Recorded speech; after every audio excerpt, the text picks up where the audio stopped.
Do people in Canada have cable, like other people? We keep this up in the playoffs. I don't care. And at Chili's. Is it a Chili's? Achilles.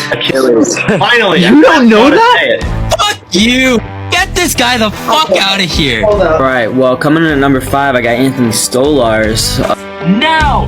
Jets are winning the cup! Thank you for watching and listening. Hello, everyone, and welcome back to another episode of the NordCast. It is Monday, October 6th, 2025. I am your host here, Nordic97, and it's just me for today. However, you are going to see all three of the guys here on this episode in separate segments, because today is our 2025-26 standings predictions video, where all of us go out and we explain our predictions for each standing in the division. This is going to be a little bit of a longer one, I'm sure, even though Jack's segments are really short, Carter's segments are really long. That shows the type of people we have on this podcast. But regardless, let's get ready to hop right in here. We're going to start off with the Metropolitan division here in this one. So I'm going to give my standings predictions, then I'm going to pin it over to Carter, then it's going to go over to Jack, and then we'll go back and do that 4 more times for each division. So without further ado, let's go into the Metropolitan division. So the Metropolitan division here is a pretty interesting one. I actually think, and I would argue it's a little bit weaker than the Pacific. Some people really disagree with me on that. I think it might be the worst division in the league, but I don't know. It depends on how you think about this. So you start off at number 8. We're going to start off at number 8 here. I have the Pittsburgh Penguins. The Penguins, for me, I just look at their team and I'm like, yeah, no, that's not a good roster. And I think anybody who looks at that and says, yeah, no, they're going to be probably one of the worst teams in the league is correct. That's just always how it's been. I really do believe that they're just going to be kind of the same team this year as they were last year, just a little bit worse than Philadelphia, worse than a few other teams they were better than last year. I overall look at that forward core, and apart from Crosby and Rust and Raquel, doesn't really intrigue me that much. It's not really that interesting of a forward core outside of that. Defensively, it is very, very weak. It's not good. Just going to be blunt with you guys. It's not a good blue line, to be completely honest with you guys here. It's just not that strong whatsoever. And then a net, if Tristan Jarry's your starting goaltender, that will not be fun either. So there's that. But regardless, number 7 then, I have their neighbor over in Philadelphia with the Flyers. I have them finishing 7th in the Metropolitan division. Philadelphia is one of those hard teams. I could see them make a real push for the Stanley Cup playoff, but I could also see them crash and burn and finish at 7th. And I'm going with not the crash and burn, but I'm playing it safe. I had them at 7th in the division last year. I'm going with that same pick this year. I think Philadelphia is really building something good here. I like the guys with Trevor Zegras. I like their young players, like guys like Urbankin and Mitchkov and a few other guys you have there on that team. But I don't think they're there yet, and that's okay. Philadelphia has been making moves over the last couple of weeks and couple of years, couple of months, whatever, to really put together a very solid roster here. And I think that they're slowly building something that's very good. I feel like they could really use one more elite talent, and they're right there. I feel like that's where Philadelphia is right now. But regardless, they are 7th in that division. There's more problems than just that, but you know, I think the goaltending's an issue as well. They're going to have to look at that. But again, we shall see. At number 6, then, I have the New York Islanders. I think the Islanders will be about the same, maybe a little bit worse. It really depends, and for me, it really depends on Matthew Schaefer, how Schaefer's going to be. You guys have known, if you watch my Islanders preview and some of the videos that I made about Schaefer and the rookies, I'm a little bit against them playing him in the NHL right away, but if he looks ready, then go ahead, play him. Like, it's not, I just don't know if it's the right move for his overall development, but you know, you can let me know your thoughts about that in the comment section. I really do think that the Islanders have pretty much the same team minus Noah Dobson. You add in a couple of depth guys there like Maxim Shabanov. You have Emil Heineman. Jonathan Drouin could be decent, but to be completely honest with you guys, I think this roster is more or less going to be about the same this year, maybe a little bit worse. They're not bad, though. They're not like a really bad team. Like, I wouldn't put them in the Pittsburgh territory like some people are. I think they're going to be around 6th or 7th in that division. But regardless, at number 5 then, and missing the playoffs at that wild card spot, I have the Columbus Blue Jackets. The Blue Jackets are another hard one for me because I really did think last year a lot of their young players took steps. That was the most important thing last year. A lot of the young players on the Blue Jackets took really big steps. They rallied around the big tragedy that happened in September, and that kind of propelled them a lot. And I'm not saying that last year was a fluke. I do think it might have been a little bit of an overstep, but it certainly was a step in the right direction, regardless of whether you think it is or not. I think this team improved. I don't think they improved over the offseason. I can't even think of what they really did. I mean, they brought in Wood and Coyle, but nothing to really move the needle, to be honest with you. I think they're going to be about the same, but they should still be a very good team, in my opinion. I look at their roster and I say, yeah, that's a team that will battle for a playoff spot. I don't think they're there to make it just yet. I don't like their goaltending, and I think their defense outside of Werenski is pretty subpar. It needs to be better. But I do think that what they're building here is pretty good, and it will be very good in the near future. Number 4, and making the playoffs in a wild card spot, I have the New York Rangers. The Rangers are a fun one there for me because obviously the Rangers, they missed it last year. I feel like I look at their roster and I say that should be a playoff team. And Mike Sullivan in there as the coach, that should immediately put you in the playoffs regardless. It should. It 125% should. I look at that and I say, yeah, that is a playoff team right there. I love their forward core. I love their wings. I love their depth. If those guys can really improve, if the youth can really play well, I like their depth. Their blue line outside of their first pairing is a little bit interesting. I think it could be better, but it's still not terrible. Like, I've seen worser blue lines of teams with that and make the playoffs. And then in net, you have Igor Shesterkin. And I feel like Shesterkin should be enough for you to say, yeah, they should be contending for a playoff spot. If not, they'll make it into a playoff spot. So regardless, that's what I think there about the Rangers. Number 3, and number 3 might be a controversial one, I have the New Jersey Devils at that 3rd spot. The Devils, for me, look, I want to like them so very badly, but the injuries just really concern me. I know LeBlanc, who on the other show in this network, the MVP, said that the Devils are a one-line team, and I think that that is something that is not exactly true. I think they have good depth, good offensive play, but to be completely blunt with you guys, I am a little bit scared about how this team can do health-wise. Jack Hughes has been a little bit injury-prone the last couple of years, and I'm not very confident in that sustaining itself moving forward. They've also missed guys like Dougie Hamilton as well, who have been concerns. They also just paid Luke Hughes a lot of money for he's not really worth that much. But what can you do? I still think they're a playoff team regardless. They should finish 3rd.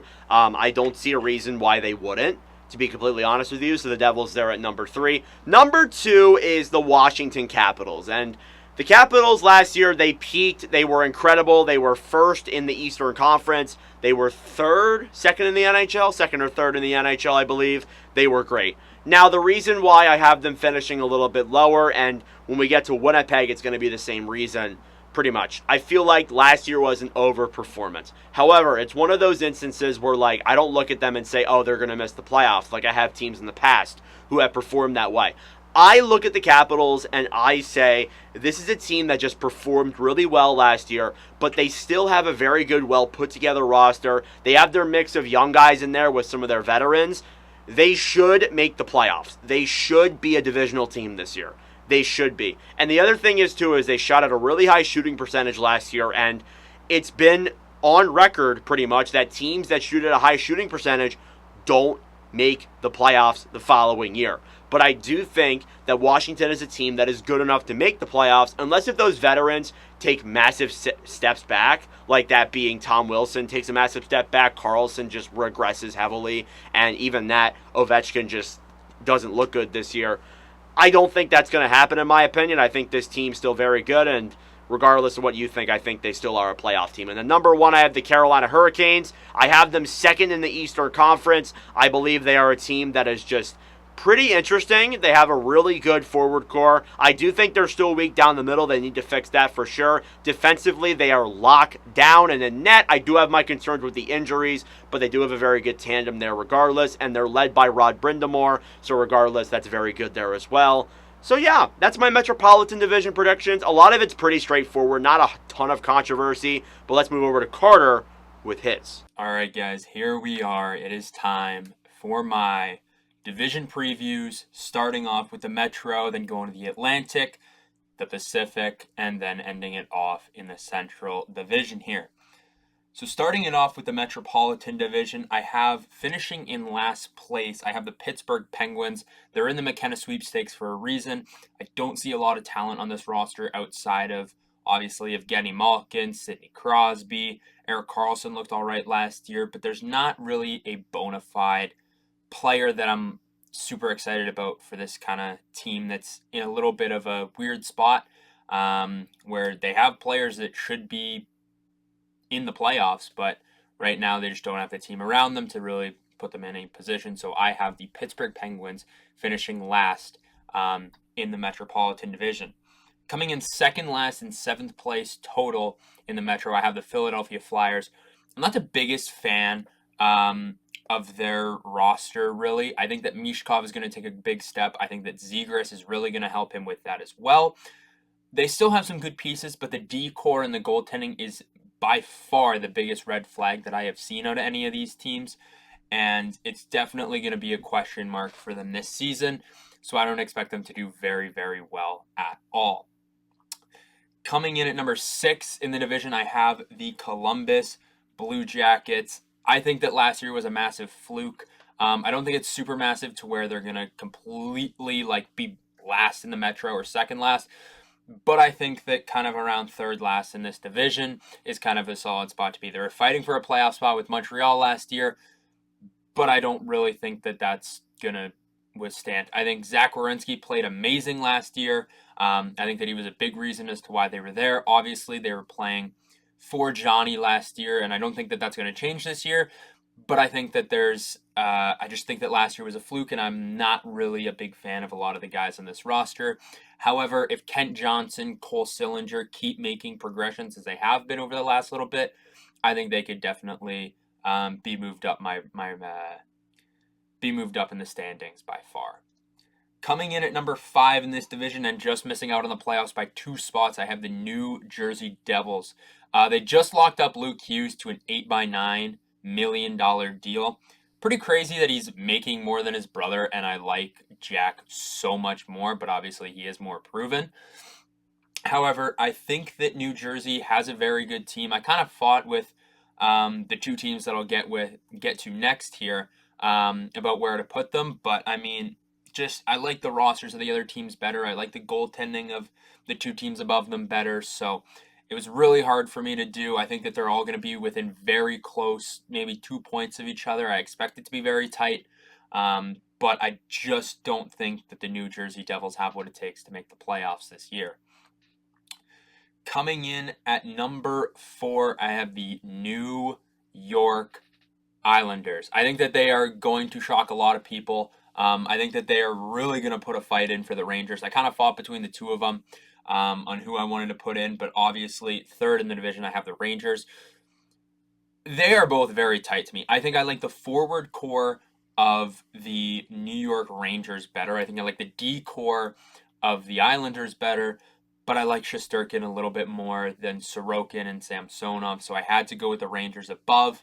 However, I think the Islanders can definitely make some damage. I think if Matthew Barzal stays healthy this year, if he continues his upward trajectory, which is hopefully what we're going to see out of him, I think that we could definitely see the Islanders move into a playoff spot. As far as the Rangers, they need to bounce back hard. Last year was a horrible year for them. Coming off of a President's Trophy to not making the playoffs is something that we don't see often.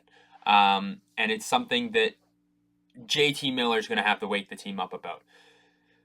Bad things for them. They traded away Chris Kreider. He's gone now. He's no longer on the team. Jacob Trouba got traded midway through last season, both of which ended up going to Anaheim. So big props to them there.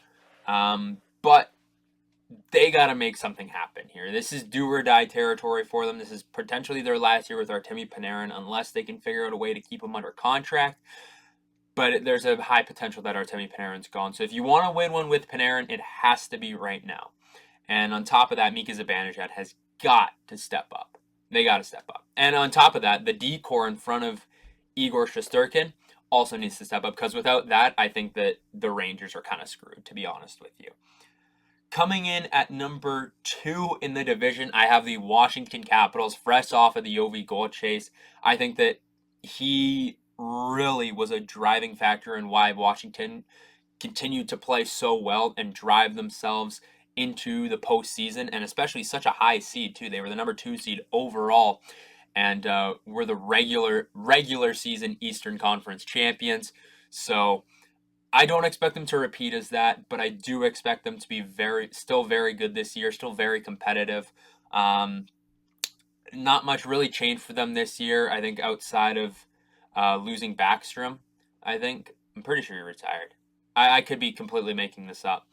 But I think that with Washington, I think that there's definitely a good possibility that they could end up finishing higher. But I think if I'm going to be a realist, their D-core is kind of shaky to me. I don't like it as much as Carolina's, but I still do think that Washington definitely will put up a heck of a fight in the Metro and potentially win the Metropolitan Division. I said it already, but the number 1 team I have in the Metro is the Carolina Hurricanes. I think that they have the most cup, or not the most cup or bust roster, but out of teams in the Metro, I think they definitely are cup or bust right now. They finally got a win under their belt in the conference championships last year before getting absolutely pummeled by Florida. So good on them. Congratulations. They finally did one for out of their last 3 years of making it to a conference final. So good on them. They finally have a win under their belt there. And I think that as much as there's not a lot of momentum, I think that that's definitely something that they can build on heading into the regular season this year. On top of their big-time addition, Nikolai Ehlers was a huge one. Logan Stankoven at the trade deadline last year, he looked amazing in the playoffs. So it's just going to come down to, can Nikolai Ehlers stay healthy? Because I think that's really going to change things for Carolina. And on top of that, I have Seth Jarvis being an absolute massive piece to them this year. And if he doesn't do that, I don't think Carolina might not even win the Metro. So he's definitely going to have to play well. I think they're going to have to avoid some injuries as well. And Anderson and Kochetkov are really going to have to hold it down in net. So that is going to be my preview for the Atlantic Division, or for the Metro Division. Now we will move on to the Atlantic. All right, moving on now. We got the Metro Division, just a stacked division. I mean, up and down this division, just teams that can make some noise all over the place. Number 1, I got the Hurricanes finishing first in this very tough division. Just a consistently good team the last couple years. They haven't gotten over that hump yet, but obviously they will definitely make the playoffs, and I do have them finishing first over a couple good teams in here. Number 2, I got the Rangers, a team looking to bounce back. Obviously they missed the playoffs last year, and that was a disappointment for them, so I do expect them to be motivated and grab that 2 spot. Number 3, I got New Jersey. This is a team that I'm very high on. I think a lot of people are this year. We saw what they could do last year without Jack Hughes for most of the season, so I'll put them at the 3 spot. Number 4, I got Washington. I do expect a little bit of regression this year. Such a great team last year, great run with OV and all those guys like Dylan Strome having a great year. But I'm going to expect a little bit of regression from them. I'm going to put them at the 4 spot. Number 5 may come to a shock to some people, but I got the Pittsburgh Penguins. I think this team can just rally around Crosby, and Crosby going into the last couple years of his career, just looking to get back to a solid team, and I think Pittsburgh is going to be able to bounce back. They still got some guys there. Number 6, I got Columbus. Same thing as Washington. I do expect a little bit of regression. They barely missed out on the playoffs last year. In a solid year, I'd say they exceeded expectations, so I'll put them at the 6th spot. Number 7, I got Philly. This is a team I can easily see going higher than 7 in this division, but like I said, this is probably the toughest division in the NHL, so I don't see them moving up this year, but in a couple of years, definitely. Number 8 in the last spot, I have New York Islanders. Yeah, I don't know. I don't see a lot with this team. I mean, we saw it last year. There's definitely some promising young guys. But yeah, I don't think this will be their year. So, yep. Moving on then to the Atlantic Division. The Atlantic, I have said many times before, I believe it is the hardest division in the entire National Hockey League by far. I don't really think it's close, to be completely honest with you guys. But regardless, let's hop in here to number 8. And I just want to preface, number 8 in my 32-1, I believe I had 25th. But it's the Buffalo Sabres. Buffalo, I look at their roster, and I just say, I can't see it. I can't. I think they have a decent forward core, a decent top 6. I think their depth needs to be better. I feel like these young players they have coming in here, they just need to improve and get better and develop. And Buffalo's had a real problem with development. So there's that. I also do think they've been a really cursed franchise. Like Ukko-Pekka Luukkonen, who came in this year, had a tweak to start off training camp, and then gets injured in preseason. Like, they just got the worst luck in the world, to be honest with you. But anyway, the forward core is decent. It's okay. It's not great, though.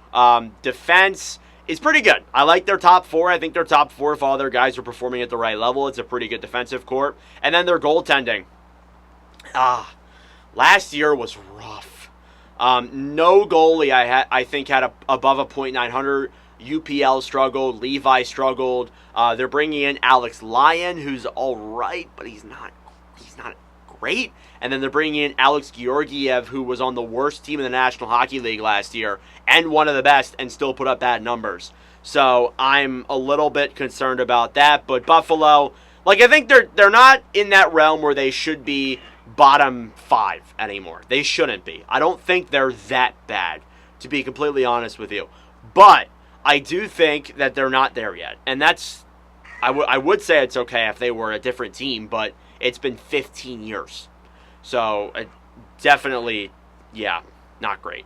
Number 7 then is the Boston Bruins. The Bruins, I think they're like Philadelphia in a sense where they're a really polarizing team, but Boston's way more polarizing than the Flyers. I think Boston can make the playoffs. I think they really could bounce back next year if Jeremy Swayman is Jeremy Swayman and make the Stanley Cup playoffs next year. I wouldn't be too shocked, but I also think with that offense, they could completely crash and burn because I think it's worse than it was last year. I think it was. The guys like Arvidsson and them, they're all right, but really when you look at that forward core, it is just David Pastrnak. They're lacking another really big superstar, or not even superstar, a star. They're lacking somebody else there who can come in and be solid for them and be good for them. I know Morgan Geekie was good for them last year, but I look at that forward core and I just can't see it. That's their biggest X factor. I look at their defense, it's pretty good. McAvoy and Lindholm, if those guys are there, they should be able to hold down most of the ship. I know outside of that, I hope Mason Lohrei has a bounce back year, but outside of that, it's not incredible. It could be a lot better in my opinion. And then after that, I don't know. In net, they have Swayman, who I think is, I really did preach this a lot in the podcast episodes over the offseason and last year. I really did preach that training camp is important, especially for goalies. And Swayman got that this year, unlike last year. So I wouldn't be shocked if coming into this year, he has a bounce back season. So let's put that out there to the world. It's not crazy to say. I think it's definitely possible. So we'll see what happens there, obviously. But I'm confident in it happening. I think it can happen. So we'll see if it happens here this year. But Boston, for me, I don't think they're going to be a team that makes the playoffs. I wouldn't be shocked, though, if they get there, but I just don't think they will. Number 6 is the Detroit Red Wings. So Detroit finishing 6th in that Atlantic Division. They're one of those instances where it's I'll believe it when I see it, in my opinion. I like the forward core, good forward depth. I think it's solid from almost top to bottom. I think it could be better depth-wise, but it's still good. I'm not going to say it's bad. In net, I think Gibson's a massive upgrade. If Talbot's your backup, that's great. But the defense is still not suitable. They didn't really do much to fix it, and I understand that, but because they have ASP coming in, but at the same time, it's not great. And I really do want to put them in the playoff spot. I really do. I want to put them higher. But this division is just such a bloodbath. And you have to have good defense to make it in this division. And I don't think Detroit is there yet. I don't think they are. I love Sider and Edvidson. I love their guys. But honestly, like I can't see a world where they make the playoffs. And I hate to say that, but I just don't know. And actually, that's a lie. I could see a world where they make the playoffs if a team above them does really bad, but a team above them has to do really bad for them to come close. So, again, like I just don't think it's in the cards this year. I think it will be in the future, but not this year. And then at number 5, this is a hard one. This is a hard out for me. I have the Montreal Canadiens here. Montreal missing the playoffs, by the way, because the Rangers make it, so that's one from each division. Montreal is a hard one for me, and I said this a lot. I like their forward core. I love their wings. Down the middle, it's concerning. I think they need a 2C. I think Michael Hage is going to be that. Out of Michigan, he could be pretty decent. But their depth is all right. It's not terrible. It's not great. Like, it's not incredible, but it's not bad either. And then I also think that they have good offensive defensemen. The problem is defensive defensemen is where they lack. I know they have Caden Gooley. I'm not going to say they don't have Caden Gooley. But they acquired a guy like Noah Dobson, who is an offensive defenseman. And Montreal, their biggest issue last year was that they couldn't defend. They couldn't defend to save their lives. They couldn't. So, I mean, I think that Montreal will have a really good chance to make the playoffs. And I think they will be a very hard out. But they're going to be an out. I look at that defense, and as I said with Detroit, you need good defense to make the playoffs. And I don't think Montreal has good actual defense. Unless Lane Hudson comes out this year and is like Jackson Lacombe level defensive game. Like, I feel like unless if that happens, I can't see them making the playoffs. And they don't have a goalie in net, like you could argue even Detroit has, or Boston, to balance that out. Or even the Rangers. They don't have that goaltender, that top really good goalie. And I don't think that Montembeault is that. Dobish, I don't think is that either. Fowler could be. Like, I don't know. I don't think Montembeault is that good of a goalie. I'm going to be honest with you. I think if it weren't for Jakub Dobish, I don't think they make the playoffs last year. I'm going to be honest with you. But I do think that they're still a very good team. Last year was not an overstep. But I think that this year you could see some struggles overall defensively. They could really be pointed out to you, and it's possible that they could miss the playoffs. But again, they're a hard out. I have them like above on the higher average end of teams in the league. So it'll really all come down to defense, in my opinion. Number 4 then, and making the playoffs in a wild card spot, is the Ottawa Senators. Excuse me. I'm actually pretty sky high on Ottawa.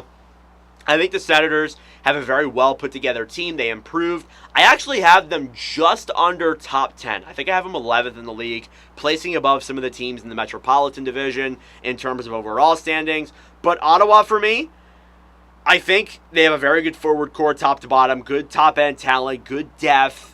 They should make it this year. And then you have Sanderson there on the back end, who alone carries that blue line. It's just great for them. And then you have, guys like Zub, who can play really good defense. And then you have Ullmark and Merrill-Linen as your goaltending tandem. Those are 2 very good goaltenders there. And I really do think that with those guys put together, they have a great team here. And I think they will make the playoffs. And I think it's not going to be close. Like, they're going to be up there with Florida and Tampa Bay. And they pretty much were last year.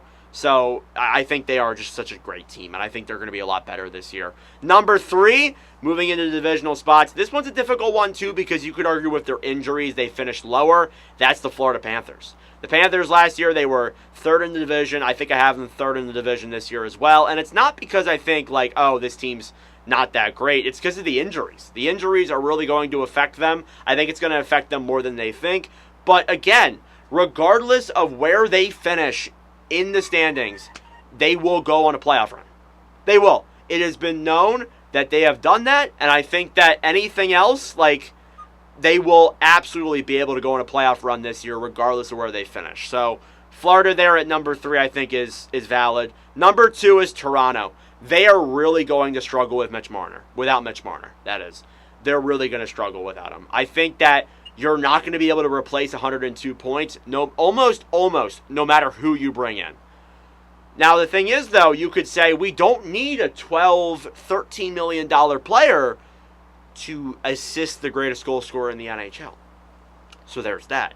So maybe a guy like Matias Machelli, who could be playing on that top line with Matthews, could be your guy.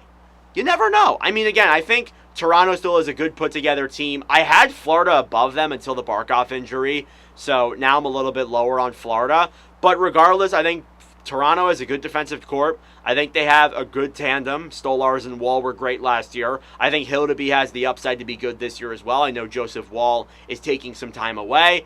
But regardless, I think Toronto should be second. I don't see why they couldn't be. And then number one in that division is the Tampa Bay Lightning. I look at the Bolts and I just see a very good, solid, good put-together team here.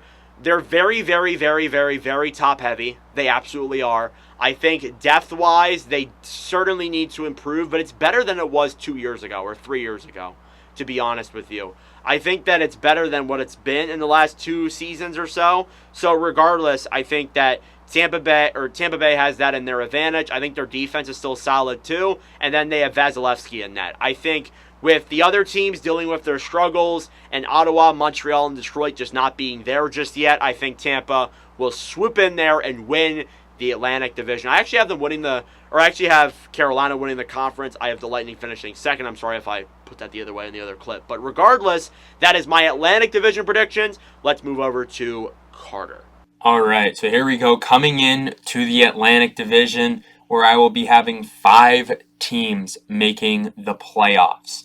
The teams that I have being eliminated, so coming in dead last, I have the Buffalo Sabres. I'm not a big fan of their roster. I don't know what Buffalo does every year, but somehow they manage to get worse. I don't quite understand what happens. They have some great players in Tage Thompson, Zach Benson. Their decor is amazing. Dahlin, Power. They have some young goaltenders. Ukko-Pekka Luukkonen. He's solid. Devin Levi, who he needs to do something soon, because I don't think that Buffalo can rely on not having 2 goalies for as long as they have been. They need another goalie right now because they need all the help they can get. They traded away J.J. Peterka. They traded away Dylan Cousins last trade deadline. And they brought in Josh Norris, who I think that Josh Norris is very good. But they also gave up more to get Josh Norris. I don't know. So Buffalo has really got to look themselves in the mirror this year because they are a very confusing team in my eyes. So I don't expect them to be very, very good this year. I think I have them at 30 in the league, so third last out of everyone in the league. But I just don't like this roster at all, and they always seem to make it worse every single year. Coming in at number 7, I have the Boston Bruins. I think that this is kind of around the floor of what they will be at. I think that if Swayman can get back to what he was when they had Linus Ullmark and Swayman was slowly taking over the net, I think that they could definitely be making a very, very strong case for moving up. But I just don't really see it. I don't like the rest of their forward core. I think their D core is kind of confusing as well. Outside of like Pasternak, McAvoy, and Swayman, I'm not a huge fan of like some of the pieces that they have. I think that if some of their young guys can start performing, I think that we could definitely see them move up as well.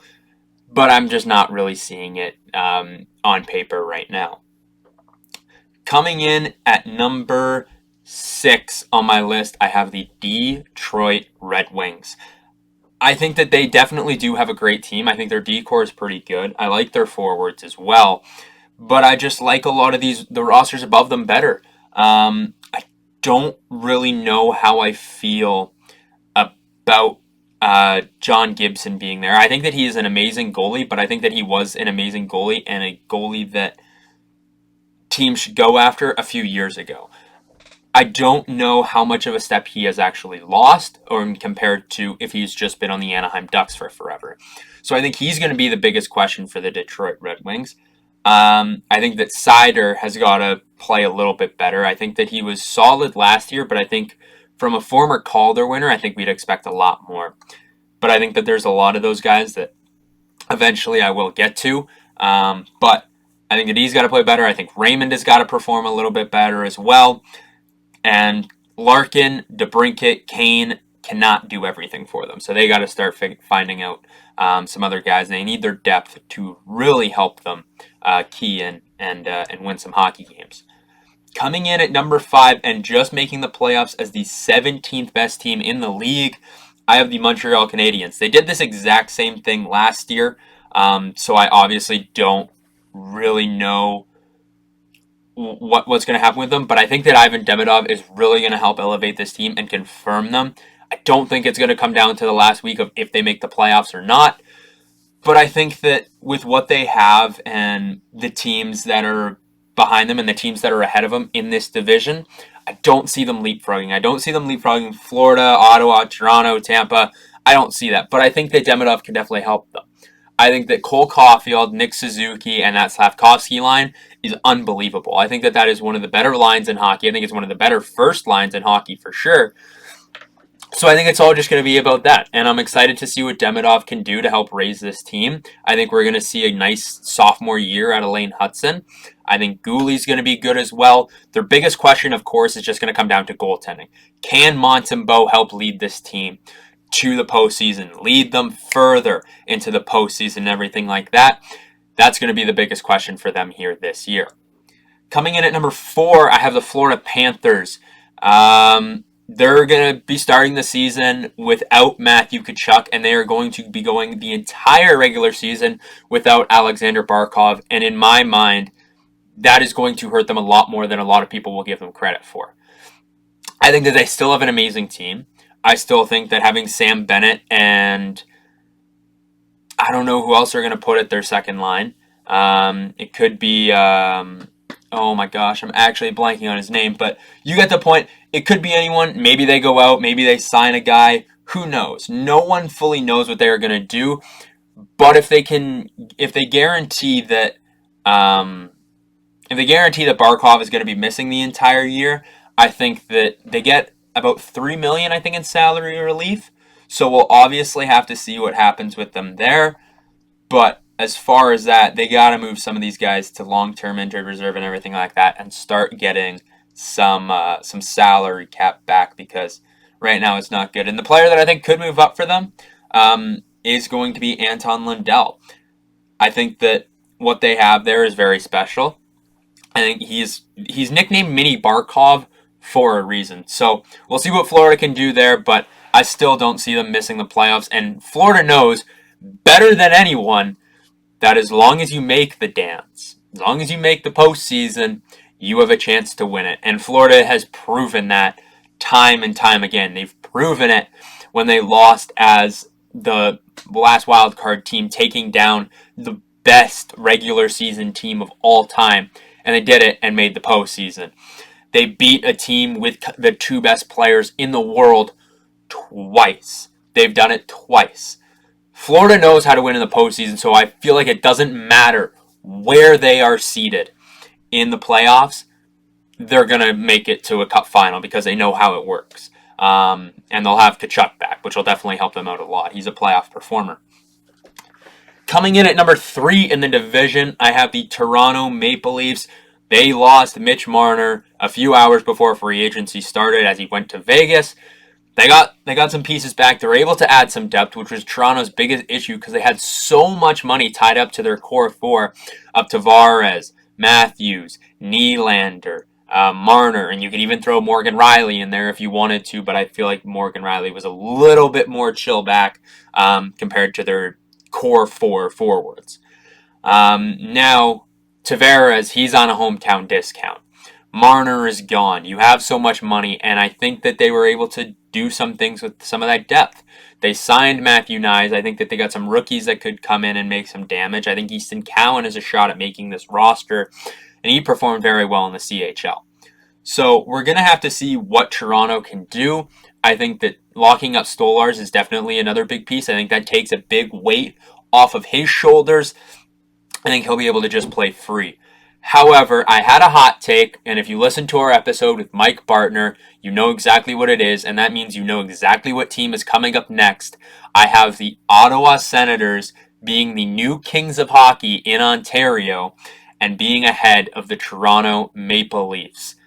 I think that there's no better time for them than right now. Carter Yakimchuk, I think, is going to definitely help out that decor. Him and, oh my gosh, I'm just so excited for what is to come with Ottawa here in the future. I'm going to pull up their roster right now. And I am absolutely in love with a lot of their team. I think their first line is amazing.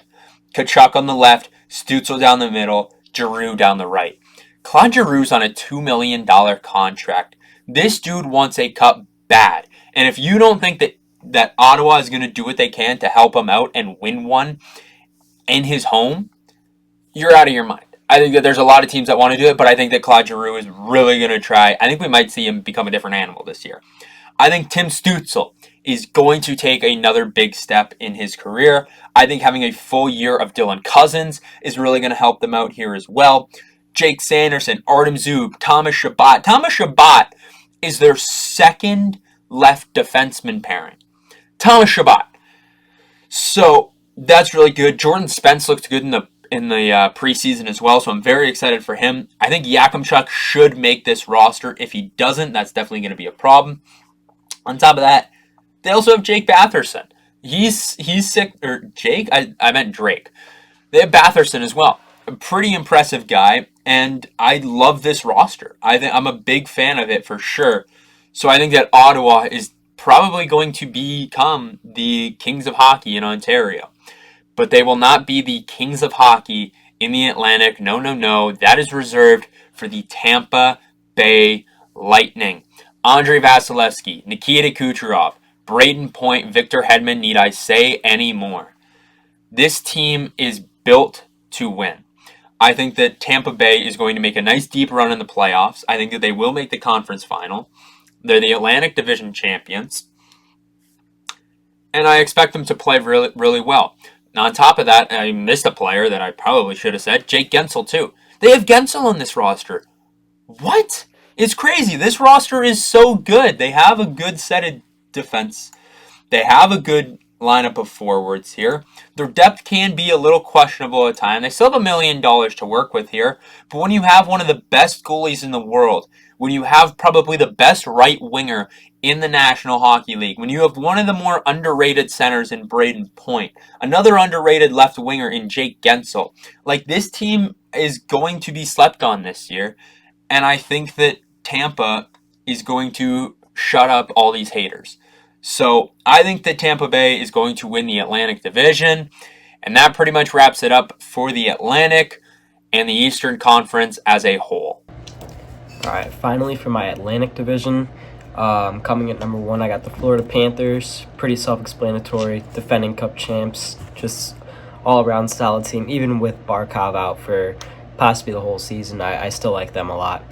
Number 2, I got the Ottawa Senators. I know I said it in a previous episode that I think they're going to make some noise in the playoffs, and I think they'll make some noise in the regular season as well, shocking some people and finishing at 2.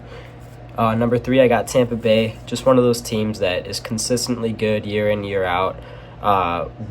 One of the best coaches in the league, John Cooper, just does an awesome job over there in Tampa Bay, so I got them in the 3 spot. Number 4, I'll do Toronto. Obviously a huge loss with Mitch Marner, but still a team that is solid on paper and that will definitely still grab a wild card spot, I think. Number 5, I got Montreal. It's kind of similar to Ottawa. This is just a young and hungry team. Bright days are ahead for sure. I think this year they could definitely sneak into the playoffs, but for now I'll have them at number 5. Number 6, I got Detroit. I could easily see them higher on this list. Just a team that hasn't really figured it out with this core that they have. This could be the year, I don't know. But right for now, I'm going to have them in the 6th spot. Number 7, I got Boston. Last year was just kind of discouraging for them. I don't really see it getting better this year, so I'll put them in the 7th spot. Number 8, I got Buffalo. It is a team that I can see finishing higher on this list. You could argue that the Atlantic is the best division in the league, so for now I'm going to put them in the 8th spot. And then we move on to the Pacific Division now. So we start off at number 8. I have the San Jose Sharks. And the Pacific for me is pretty weak, especially the bottom 2 to 3 teams are not that strong, to be completely honest with you. And that's why San Jose is at number 8. Yeah, San Jose, they have a really good young team. They have a lot of stars coming up in their system. They got a lot of exciting players as well coming up for them. The problem is that they're young and that they're not ready yet. I look at that forward core. It's actually not that bad. Good top 6. Bottom 6 could use some work, but it's not terrible. The defense makes me want to puke. It makes me want to puke. It makes me want to just throw up. It's not great. It's not great. It's not great. It's ugly. It's just a very bad defense. It's not good. In net, if Askarov is Askarov, they could be pretty solid. And by solid, I mean like they win a cup. They win like maybe 2 to 3 more games. But above all, like San Jose, they have a really good forward core with guys like Misa, Eklund, Celebrini, Smith, Toffoli. They're building something awesome here, but they're not there yet. And that's just the unfortunate truth of it. They're not there yet. They're not ready. And I think that until we have that conversation of are they there yet, they're not there. They're not. And the conversation ends at no. Just be honest with you. Number 7 then is the Seattle Kraken. Seattle, I think, they're just so mid. I'm sorry, they're so mediocre. We've had to talk on the MVP about how they're just so mediocre. They're so not great. And to be blunt with you, like, that doesn't change. Their forward core, average. Their defense, good and bad, makes it average. Their goaltending, one really good, one really bad, average. Coaching, I think, is so just average. Their management above the coaching is just so average. And I hate to say that. I really do. I hate to say that. But I look at their roster and I just see blah. Like, I think it's just such an average roster, and I wish there was a nicer way to say it, but it's such an average roster, and I feel like they're going to finish 7th. Maybe, I did see today Berkeley Catton made the Seattle roster. He could be pretty good, but regardless, the youth, I don't think is going to cancel that out. Like, Shane Wright will be good, Matty Beniers will be good, but overall, this roster more or less is going to be about the same this year, just kind of blah. I don't think the guys they brought in really improve anything. Number 6, a team that I think could improve, is the Anaheim Ducks. The Ducks are exciting in a sense that I look at their roster and I say, yeah, that could be a playoff team. They have a really good top 9 of pretty solid forwards, young players at that. They're really deep down the middle. They have at least 4 or 5 players who can play center. Like, you have down the middle of guys who can play center. You have Mason McTavish, Mikhail Granlund. You have Ryan Poehling. You have Frank Vetrano. You have Ryan Strome. They're really deep down the middle. Their wings, especially on the bottom 6, could be better, but I do like guys like Sam Colangelo and such. On the back end, they are very top-heavy on the left shot side. They're very weak on the right shot side. Lacombe, Menyukov, and Zellweger are all going to be great.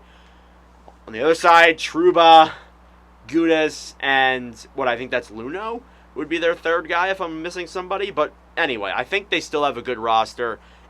You have Dostal and net. I do think, though, that they're not there yet. I want to put them higher, but I think that they will likely be around the same as where they were last year. Maybe a little bit better. You never know. I think they could finish higher, but to be honest with you, it's only an upward trajectory for Anaheim, and I think they are getting better on the ice, and you can start seeing it in the standings as well. They really are improving.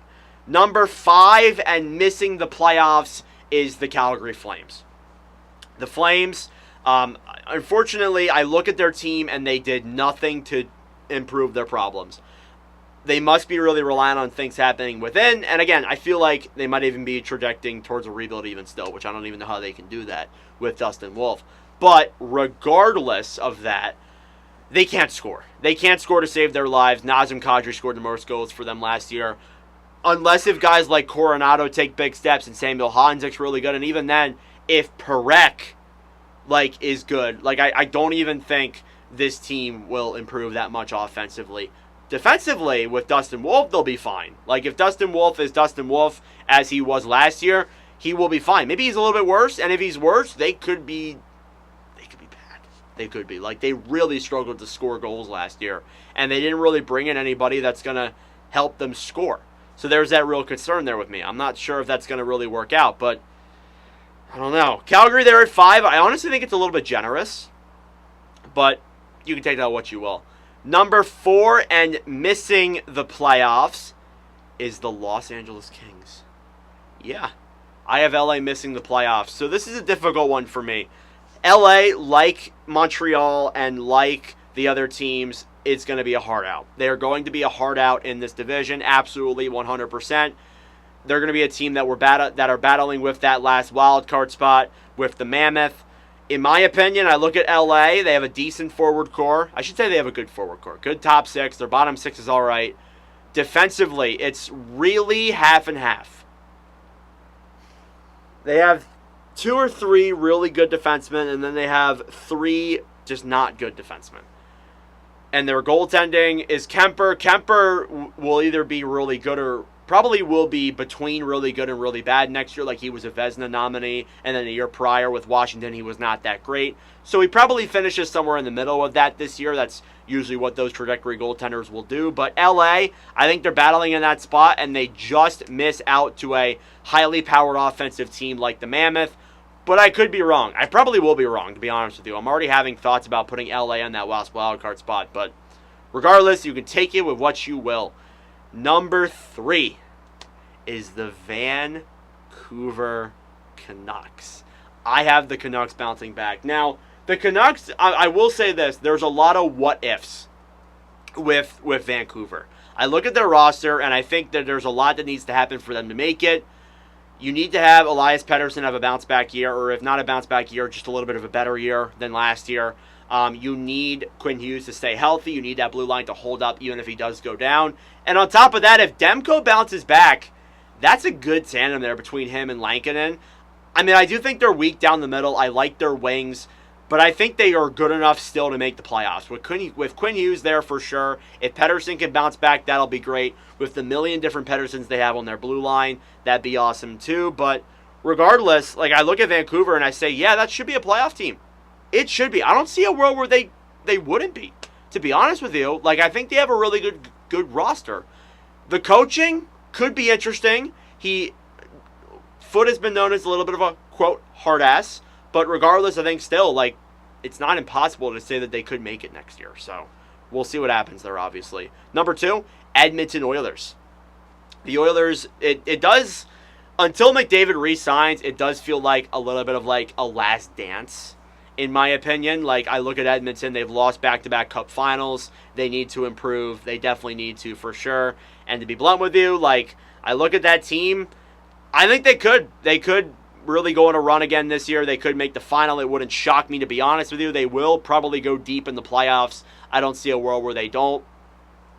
They have a great roster. They do. I mean, with McDavid and Draisaitl, that immediately puts them in that conversation. The only question then is, like, how is Stuart Skinner going to do? How is the defense, besides, like, you know, the good guys, going to do? There's a lot of questions to ask there about the Edmonton Oilers there for sure.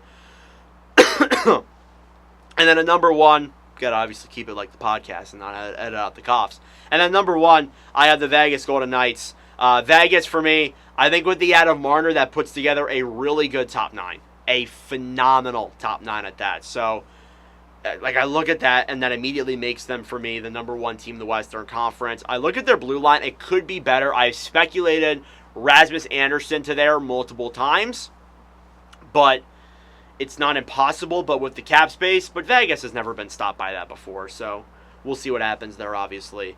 And then in net, I do have concerns about Adin Hill, but still a very good team there regardless. They should finish in that last spot. But anyway, that is my Pacific Division predictions. Let's move over to Carter. All right, ladies and gentlemen, moving over to the Western Conference. Starting it off in the Pacific Division, we only have 3 teams making the playoffs here. I think that the Central is just way more competitive compared to the Pacific. So I think that it's definitely going to be a lot harder to really pick more of these Pacific teams, to say the least. So coming in dead last in the Pacific and also dead last in the league, I am just as surprised to be saying this as I am to see it, and you guys probably will be too. I have the Seattle Kraken finishing dead last in the Pacific Division. I know, it's crazy, but hear me out. I don't know what is going on there. I'm not a big fan of their roster. like at all. That's like a lot of the problems with a lot of these teams. Matty Beniers took a massive rookie year, and since then is kind of just Jared McCann's been good, but currently right now he's dealing with a lower body injury. Chandler Stevenson they signed last year, and it was like, whoa, that's a huge signing. And we haven't really seen much yet. Shane Wright finally got himself a chance last year. He looked good, but it's going to come down to what happens with him there. I think Capo Caco is definitely going to be a nice help with them there, a nice addition. He signed his contract, $4.5 million. Berkeley Catton could end up making this roster right out of the gate. I do kind of expect them to take over for Cart or Goudreau or Hayden, John Hayden. So could see him come in for any of those guys. But just this roster, like the decor is not bad. Vince Dunn, Adam Larson, Charlie Lindgren, Brandon Montour, Alexiak. And their goaltending isn't bad either. They signed Joey Decord this year, and they still have Philip Grubauer. There's a lot of questions around the Seattle team, and I think that the questions that are negative outweigh the ones that are positive with this team. I'm not a big fan of them, and I think that kind of shows by me having them dead last in the division, and not only the division, in the league as well. So I spent a lot of time talking about them. Let's talk about the Anaheim Ducks, who I have at number 7. This team always disappoints. Every year, I feel like I tell myself, this is it for Anaheim. This is their breakthrough. They have the pieces now. When Trevor Zegras came off of almost winning the Calder Trophy, coming in second, I'm like, wow, him, Jamie Drysdale, they still got some good pieces. I think maybe they're like a year out. Zegras keeps on getting hurt. Drysdale's underwhelming. Hold on. Mason McTavish, this kid's got some. He's got some jam. And then everything just keeps falling apart. Oh, we got Cutter Gauthier. He's finally going to make his debut in the NHL. No, it hasn't gone well. Not only that, they just signed Jackson Lacombe, the day that I am recording this, to an $8x9 million contract. 8x9 for Jackson Lacombe. The same contract that Luke Hughes got. Now, I think that Jackson Lacombe is definitely worth this at some point in his future. I think for a 24-year-old, he is very, very good. He had 43 points last year, 14 goals, 75 games played. Not bad for him. And I think that he is pretty good defensively. But there's not a lot from him to really work on. I think he had an amazing breakout year. When he was 22, he put up 17 points in 71 games. Not bad, right, for a 22-year-old. He had a massive breakthrough this year. But I'm still just nervous about this contract potentially coming to bite them in the butt. I think they got an absolute steal on the Mason McTavish deal. I absolutely love that deal for Anaheim. So I think they were able to spend a little bit more on Jackson Lacombe. But again, I'm still very confused by what's going to happen here with Anaheim. I think that they're still young. They got to worry about Cutter Gauthier next year, who's going to be due for a contract. Radko Gudas is a free agent. Olin Zellweger is going to need his money next year as well. And not to mention, Leo Carlsson's going to need a contract next year too. So it's a good thing for them that they were able to lock McTavish up to 7. But I think they shot themselves in the foot by giving Lacombe 9. I think if they would have put him at around the McTavish deal, I think that we could probably say, you know what? I think that they know what they're doing. They're setting themselves up nicely with Cutter Gauthier and Leo Carlsson. But now with that Lacombe deal, I'm not sure. So they're going to have their work cut out for them next offseason, but that's not what I'm talking about. I don't know why I'm getting into that. But this season, I just don't think they're very super overwhelming and exciting. I think Kreider could be a good addition. I think that's what raised their ceiling a little bit. But I don't really see them making any huge splashes in the Pacific and in the postseason as well. Coming in at number 6, I have the San Jose Sharks. I am a huge fan of this team. Macklin Celebrini, Will Smith. We're going to see Michael Misa in the National Hockey League this year, which I am very excited for. On top of that, Graf, the former, national champion, I'm pretty sure, with Quinnipiac, their captain. He's looked amazing for them as well. Not to mention that they have some good defensemen. Sam Dickinson, I'm excited to see him this year. I think that he could definitely provide a lot of back-end scoring for them. And on top of that, he's very good defensively. Their goaltending is good, I would say. I think I'm excited to see Askarov this year. I think it's going to be fun to see what he can do. Hopefully he ends up making their opening day roster, which I feel like he should. If he doesn't, that's definitely going to be some problems here. But I definitely like their team. I think they're set up very nicely. I think they're going to shock a lot of people. I think that on top of that, William Eklund, I've been saying on top of that a lot. I'm sorry for if this is getting annoying. Victor Eklund signed his ticket. He's got a 3-year bridge deal that kicks in next year. And I think that a line of Eklund, Misa, and Toffoli, or Eklund, Celebrini, and Smith, oh my goodness, that is nasty. Either of those lines. And I'm very excited. Their their decor outside of potentially Dickinson is a little bit concerning. Ferrero, Lilgren, Klingberg, like that's a little concerning. But I think that Askarov could end up making this a little bit better, and I like their offense. I think they're going to provide a lot of scoring, and Celebrini is very good defensively. I feel like a lot of these guys are. A lot of these guys are very good two-way kind of players. They play both ends, so I really do like that for the San Jose Sharks. Coming in at number 5 in the division, I have the Calgary Flames. I think everyone's expecting them to take another big step.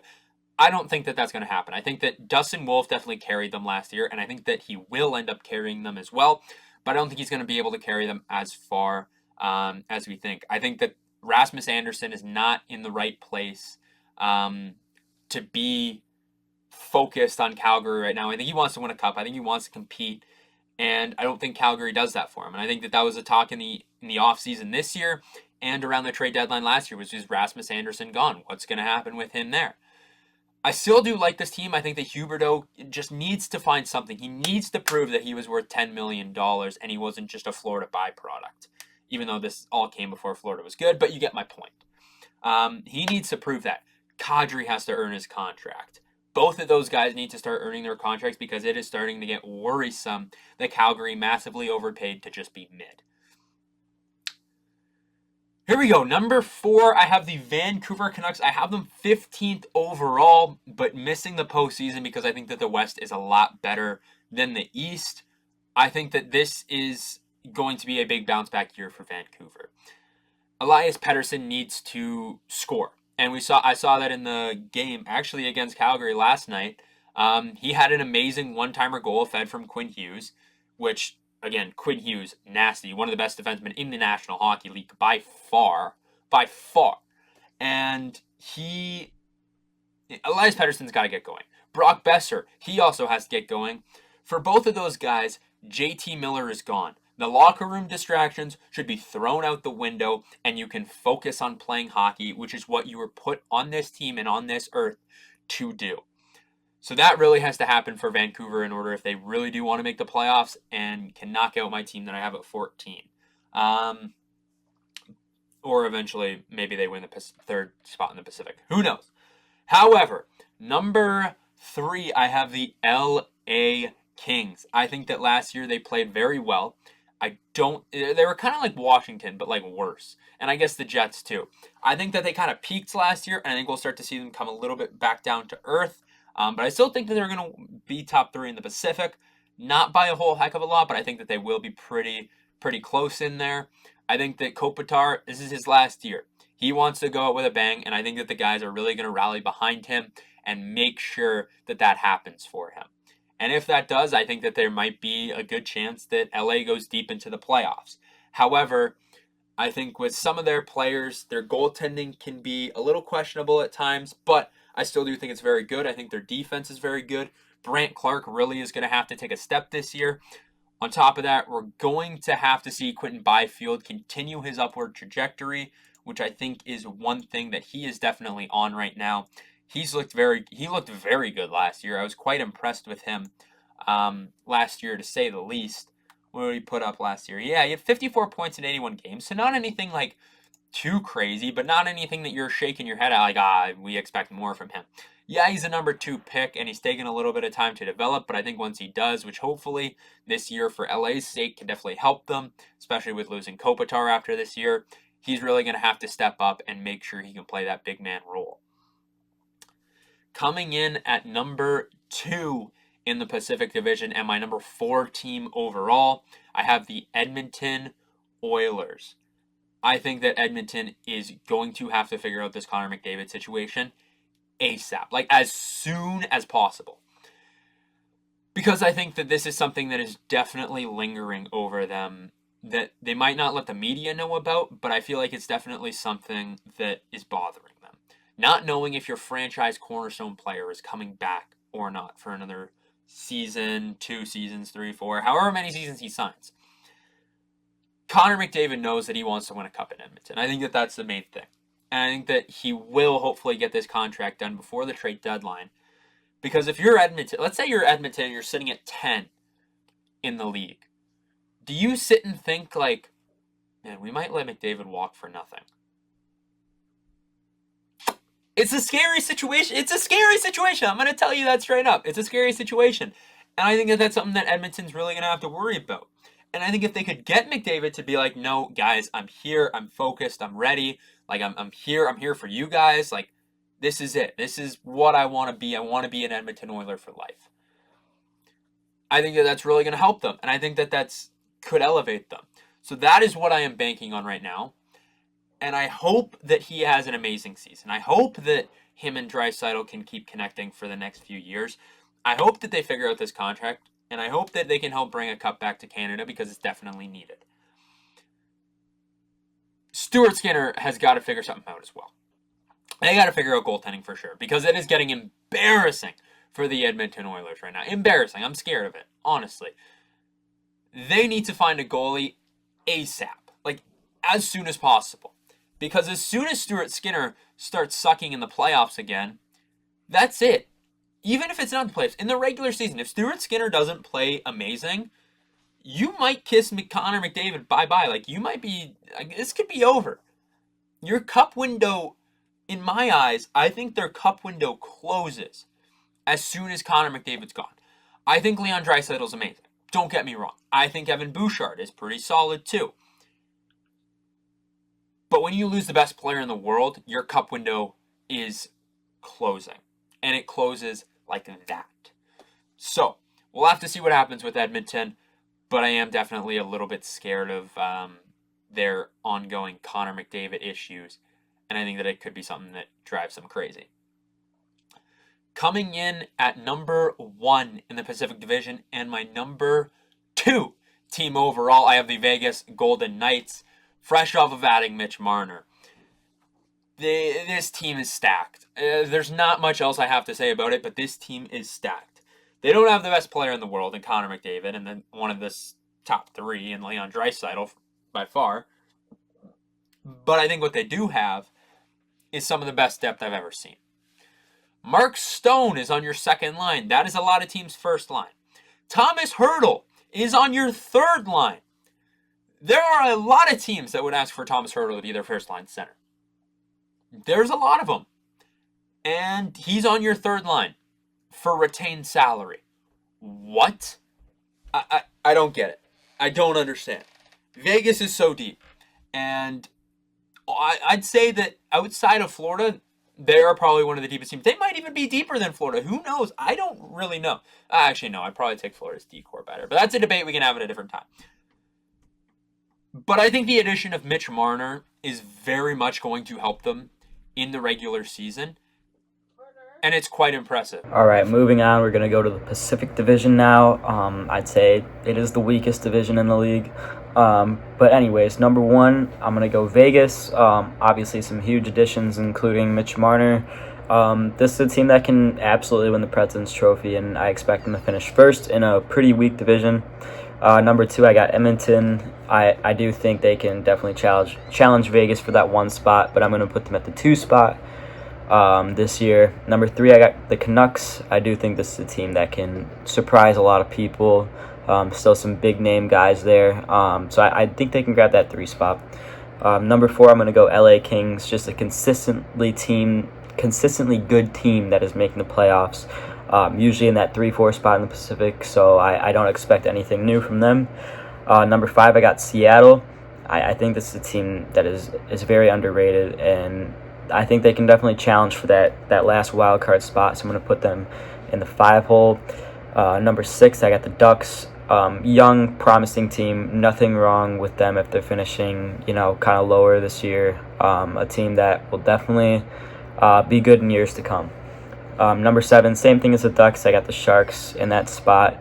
Lots of promising young talent, as we know. Celebrini had a great year last year. I expect him to improve a lot. So I'm going to put them at the 7th spot. Number 8, I got Calgary.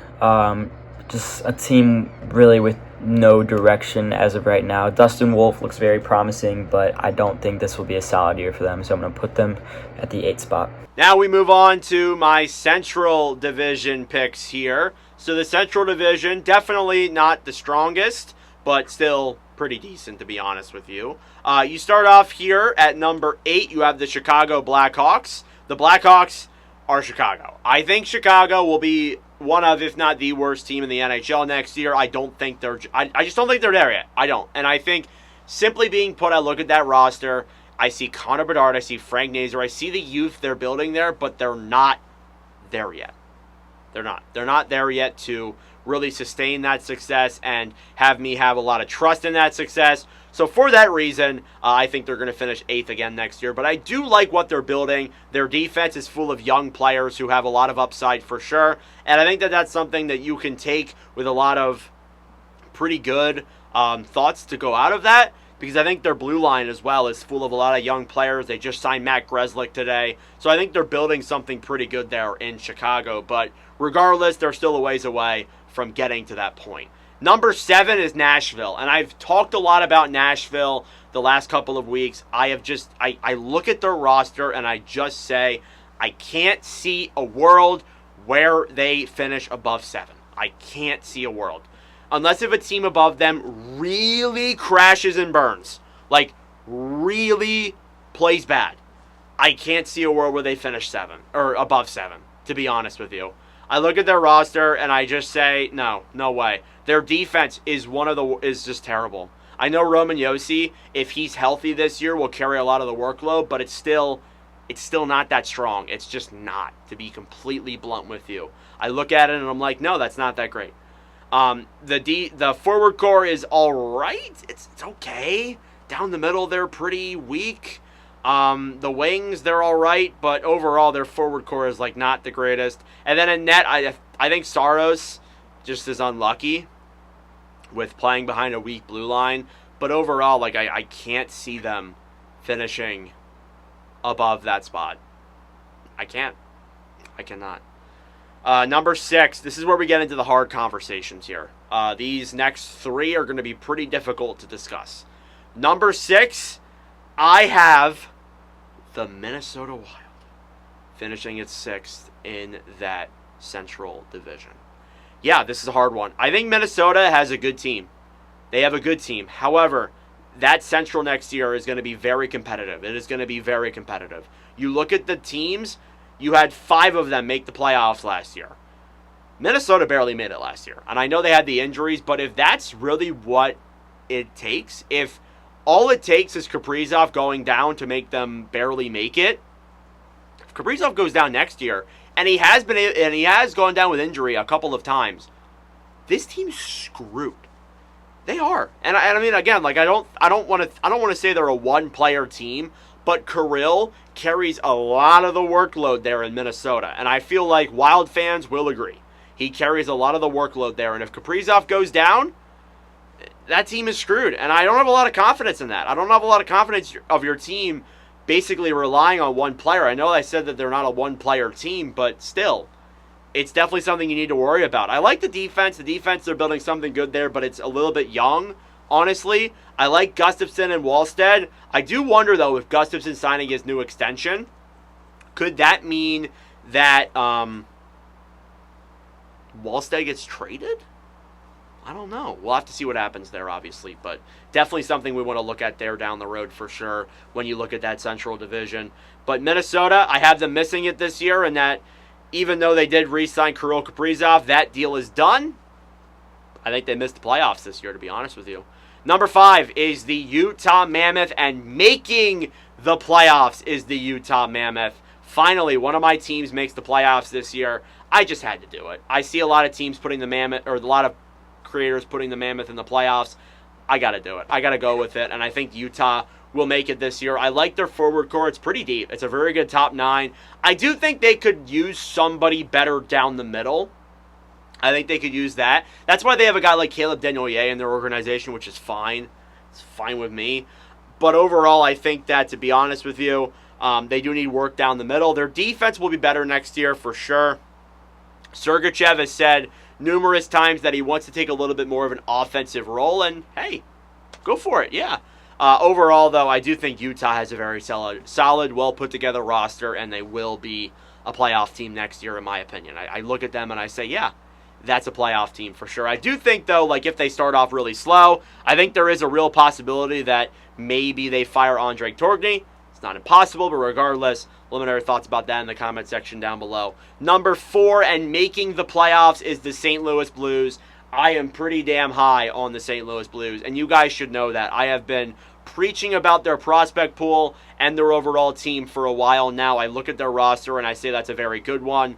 I think from top to bottom, their forward core is great. Very good top 9.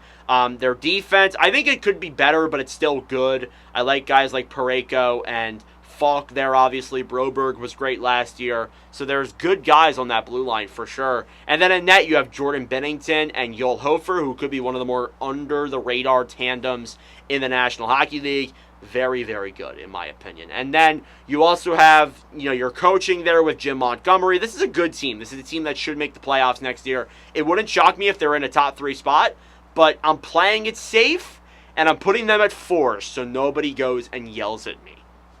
Regardless, then, at number 3, I have the Colorado Avalanche. This could be a little bit controversial here, too. I think Colorado's pretty top-heavy. I look at their upcoming depth chart, and I don't think it's very strong. I actually think it's pretty weak, to be completely honest with you. I think it definitely needs to be better. They went down with injury last year, and they were just, deeply screwed. If they didn't have Mackenzie Blackwood, they could have missed. That's how bad it got. So I think, to be honest with you, they finished 3rd last year, so it's not that wild to have them at 3, but I do think they're very top-heavy, but with Cale Makar and Nathan McKinnon still there on that roster, they're a very good team regardless of that. Number 2, I have the Winnipeg Jets, and the Jets lost a couple of players last year, like Ehlers. We found out Cole Perfetti's going to miss some time, which sucks. Sucks there to hear that. I'm sorry for Carter.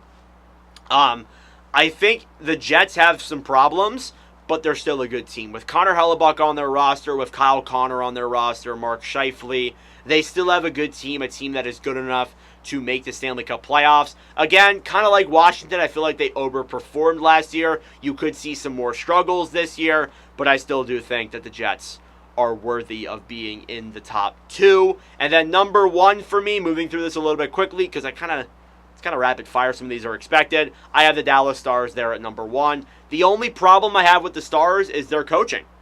Just being honest, the only problem that I have with Dallas in their system is their coaching. I think their coaching could be a lot stronger, but overall I think it's pretty weak with Glenn Gulletson there on their roster. But even still, I think the Stars are still a good team, and they are worthy of being number 1. They have Mikko Rantanen, Jason Robertson, Roope Hintz, Wyatt Johnston. Shall I go on? Their roster is just overall really, really good. So Dallas there, great team, great roster, and that is your Central Division preview. Let's move on over to Carter with his. Ladies and gentlemen, the final division we are going to be going over is the Central Division. Now, this is kind of the same thing that I had with the Atlantic, where I have 5 teams making it. I think that the Central is the best division in the National Hockey League. I think that is true without a doubt. I think it is the most competitive. I think it's going to be the closest. I think it's going to be the tightest. I think the Central Division is the best division in hockey, and I'm going to leave it at that. With that being said, the worst team in the Central Division this year is going to be the Nashville Predators. They were the offseason champions 2 years ago. We're 2 years removed from that. Or I guess an offseason removed from it. We're removed from it, okay? And they were horrible last year. Downright embarrassing. They were embarrassing last year. No U2 concert was going to save their season. Was not going to happen. And I think that I don't expect much to change this year. They didn't get any younger. They didn't really get much better. It's just going to be about, can these guys gel this year? And I think that all fingers are pointed at them. Like, you have to start playing better. So they got to do that. They have to. It's a must right now. They have to do better. And it starts with their forwards. They weren't generating a lot of goals.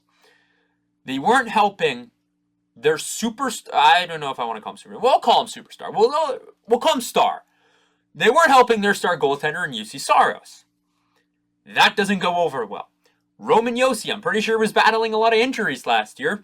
Without him, you don't really have much defense. And I think that was a big problem for Nashville, and that's one of the cracks that we started to see continue to form. So Nashville really has to get better with that, because if they don't, they're kind of screwed here. They are. It's as simple as that. So, do I think Nashville needs to do better? 100%. Will they? No, not a chance. I don't expect them to. I think that they will be 29th overall, the fourth worst team in the NHL. Fourth worst? Yeah, fourth worst team in the NHL. Unfortunately, they will not be better than the Chicago Blackhawks, who I have at 7 in the Central Division. They have to help Connor Bedard. I'm going to yell at a lot of these things because I feel like there's a lot of negatives in this. Really, I guess there's 2. A lot of the other ones I'm kind of going to talk positive on, I guess. Chicago, why are you not helping Connor Bedard? Why? It makes no sense why you're not helping him.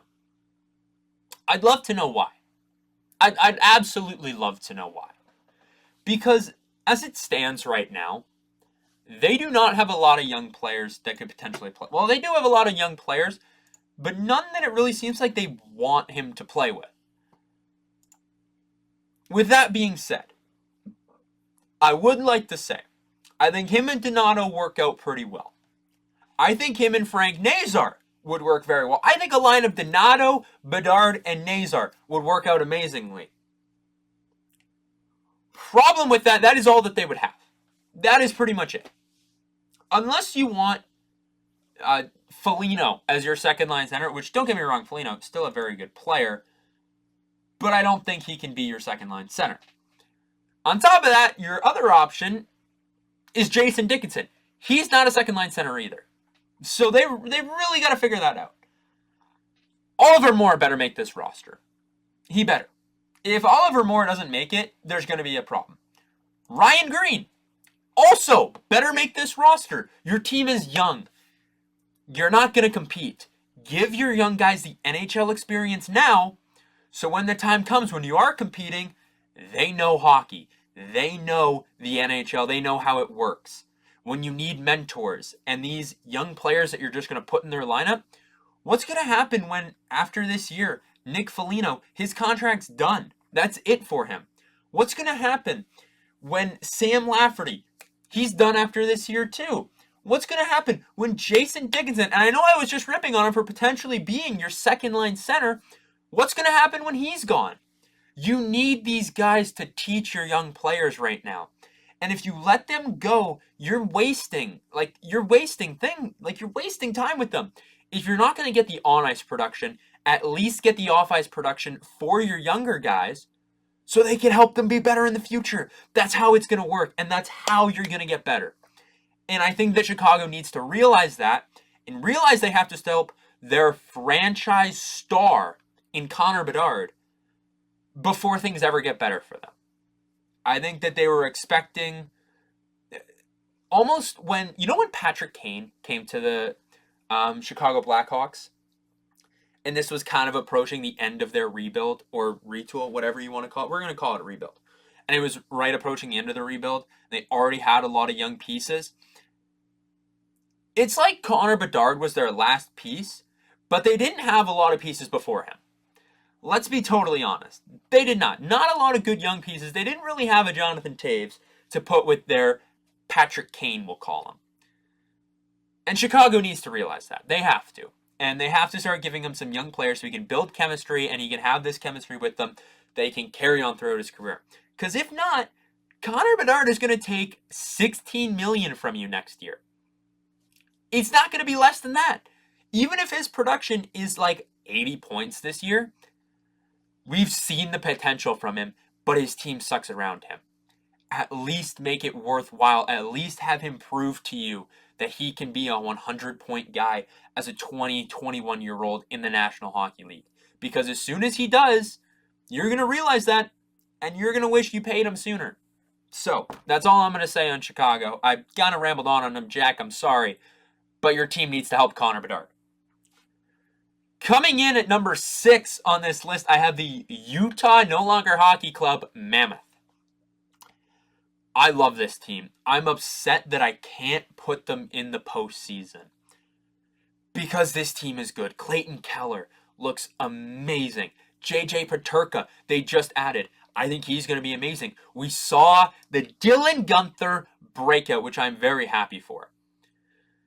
Sergachev, he's going to be amazing this year. If you listen to our episode, which I've already referenced once before with Mike Bartner, he said that Sergachev could end up getting some Norris votes.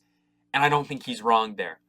I think that the only thing that Utah is missing from them really being thrown into a massive contention bubble is a star or superstar goalie.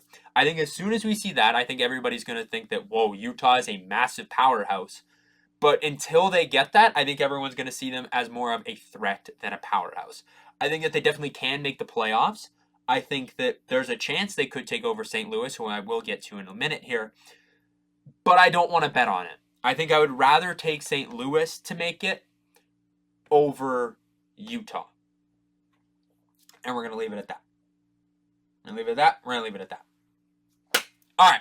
Moving on to the team that I have above them. At number 5, I have the St. Louis Blues. They will be making the playoffs this year. They had the President's Trophy winning Winnipeg Jets to the brink. They needed that game to end 2 seconds sooner. 2 seconds sooner, they are walking into Dallas, and I think they would be a massive threat to the Dallas Stars. I think they take them to, I don't know if they take them to 6. They make it a very good series, I will say. Almost like the Jets series, maybe a little bit worse or a little better. I don't know. But they would have put up a great fight. They were 2 seconds away. And if you don't think that has been rotting on these guys for the entire offseason, you're mistaken. You're mistaken. I think Jordan Binnington is going to play at a Vezina caliber level this year. I really do. I think that Jimmy Snuggerud is going to be a dark horse for the Calder. I would put money on him winning it. I'm going to be totally honest with you here. I like him. I think he's going to be amazing. I watched him all playoff long. And he's sick. The rest of this team is amazing too. Robert Thomas, I think, is one of my favorite players to watch in the National Hockey League right now because he hits, he skates, he scores, he passes, he does everything. He is exactly what you want in a playoff player that is not named Kachuk. He's exactly what you want. And I think that he's one of the better ones as far as his build and everything like that compared to everyone else. So, I am a big fan of the St. Louis Blues. I think that they will make the postseason this year. I think that they might push the first place team to 7. I'm going to be totally honest. I think they will because they always seem to find a way in the playoffs. Coming in at number 4, I have the Minnesota Wild Dollar Bill Krill got his big payday. That distraction is gone. I think it was going to be a big distraction all year. I'm glad they got it done before the regular season. Rejecting $16 million? Crazy.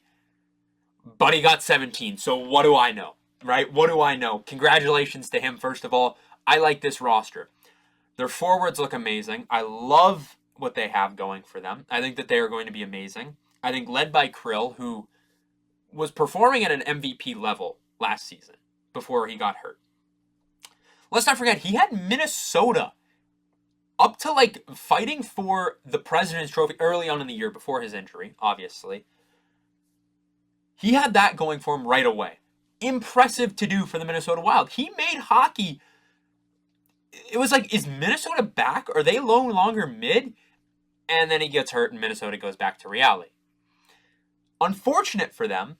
However, I think that they're going to be better this year. I like them. I like this roster. I like what they have. I think Marco Rossi is going to be amazing this year.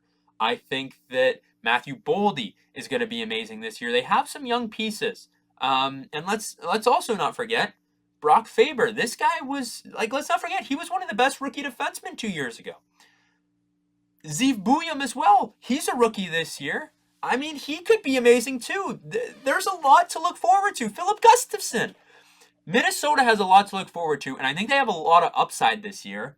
So I'd probably bank on their upside right now. I don't know. I like them. As unfortunate as that is to say, as a Winnipeg Jets, well, Flyers and Winnipeg Jets fan, as a Winnipeg native, it sucks to say, because I think that they are one of our biggest rivals in the Central because we're so close to them. But do not get it twisted. The Winnipeg Jets are still better. The Winnipeg Jets, I have at number 3 in this division. There's a lot to talk about here. But I'm not going to bore you guys with my Winnipeg Jets talk and everything like that, because that's you guys will get bored, and I don't want to bore you and everything like that. I think the loss of Nikolai Ehlers is definitely a big one. However, I've been watching enough Jets hockey to know that I think Cole Perfetti can step back in and be like, no, we're going to play this way now. And I think that the difference of pace between Cole Perfetti and Nikolai Ehlers was too different, right? I think that was definitely a problem for them last year, is I think that Perfetti prefers to play a little bit more laid back, a little bit calmer, and Ehlers is go, go, go. Excuse me.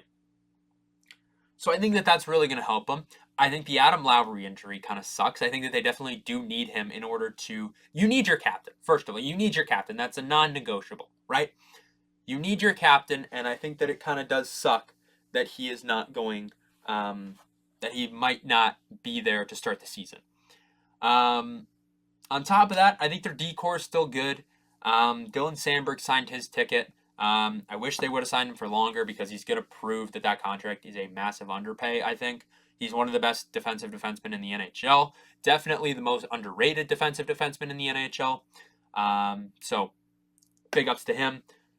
In order for the Jets to go back to an elite level, Connor Hellebuck has to be amazing, first of all. We cannot have playoff Hellebuck in the regular season. That's the first thing we need. Second thing, Mark Scheifele. I hope that he plays well. Kyle Connor. We need this guy to score 100 points this season. Scratch that. I hope he doesn't, because that's going to be a massive ticket for him, and I don't know if I want to pay that right. Well, I would. I'd honestly, I'd give him a blank check and let him sign it at this point. We cannot lose Kyle Connor. But I'd like to save as much money as we can, possibly. So it'd be very nice. It would be very nice if we could get Kyle Connor to stay, and it'd be really nice to see him get 100 points, because that would be amazing. I don't know the last time the Jets had a 100-point guy. I don't know if we ever have in the Jets 2.0 era. I will Google it after, but I don't think we have. Maybe in the 1.0, I think we definitely did with Team Islani and all those guys. But I don't know if, like, even including the Thrashers, if we have. Maybe we have. I don't know. Nordic, you can put it up on the screen if we have or haven't. Do it here. Cool. Awesome. Now you guys know, and I'm going to Google it after this. But I think that that's the keys to what Winnipeg needs to do in order to get back to elite status and fight for another President's Trophy, because it would be great to go back-to-back, but the President's Trophy curse is scary. But I still think they're going to do good. Not as good as my team that I have in second in the Central, and number 3 overall is the Colorado Avalanche. I've seen some people be low on Colorado, which I don't quite get. They still have some of the best players in the world in Nathan McKinnon, in Cale Makar, right? Mikko Rant, or not Mikko, he's not there anymore. We're going to get to him in a little bit here. But Gabriel Landeskog, that's what I meant to say. They still have some of the better players in the world. Well, best players, and then Gabriel Landeskog can be one of the better ones. Either way, they have an amazing team. And I like Mackenzie Blackwood. I think he looked great in the playoffs last year. I think he was good. I think with a full year of him in Colorado under his belt, I think that that's definitely going to help them. I think that that's really going to elevate their game. I think that's really going to push them to a spot in the postseason. And on top of that, I'm just expecting big things out of them. I am. So, I think Colorado finishes second in the Central. I don't have a lot to say on them because I feel like a lot of people know what's kind of going on with them. Jumping over to the number 1 team in the Central Division, the number 1 team in the Western Conference, and the number 1 team in the NHL winning the President's Trophy, I have the Dallas Stars. This team, I know I said that Vegas and Florida has the best depth. Dallas, I think, might be there. I think they are. Shoot me, kill me. I don't care. Like, I'm gonna go over some of their depth right here. But before I do, Mikko Rantanen, a full year under his belt. Man, this guy was electric in the postseason. He was so good in the playoffs. It's not even funny. Okay? Wyatt Johnston, one of the better young players. I think he's one of the, I don't want to say best, but he's one of the definite top players under 23 years old by far. He's on the third line. Thomas Harley. He's not bad, right? He's okay. He's playing second line or second pairing minutes. Esa Lundell. He's amazing. Okay? A player that stood out to me a good amount last year. Leon Bischel. 9 points, 38 games as a 20-year-old. As a 20-year-old. He wasn't very great in the playoffs. He only had 1 point, which was 1 assist. But sometimes it's not all you need. I think he was very good defensively. I think that he's definitely a sleeper player that I have for them here. I think he could definitely make some noise. Man, it really sucks that Jamie Benn is injured with his collapsed lung. I hope that everything is okay with him. I pray for him. But man, this roster is crazy. This team looks so good. I'm unfortunately excited to see what they're going to do. Jason Robertson, Rupi Hintz, and Mikko Rantanen. That's your top line. Crazy good. Robertson has to play unbelievable. He has to earn another contract. He has to earn his spot to stay again, because otherwise we could see him get shipped off here soon. We could. He's got 1 year left, so we're going to see what happens with him there. But I'm very, very much excited to see what the Dallas Stars have. So that right there, ladies and gentlemen, is it. That's my rankings for the Central Division. And that is all of my rankings. I have them all. There it is. I've listed it. You have it all. If you want it in chronological order here, I'll give it to you. I'll give it to you here. So, in order here. Why can't I do this?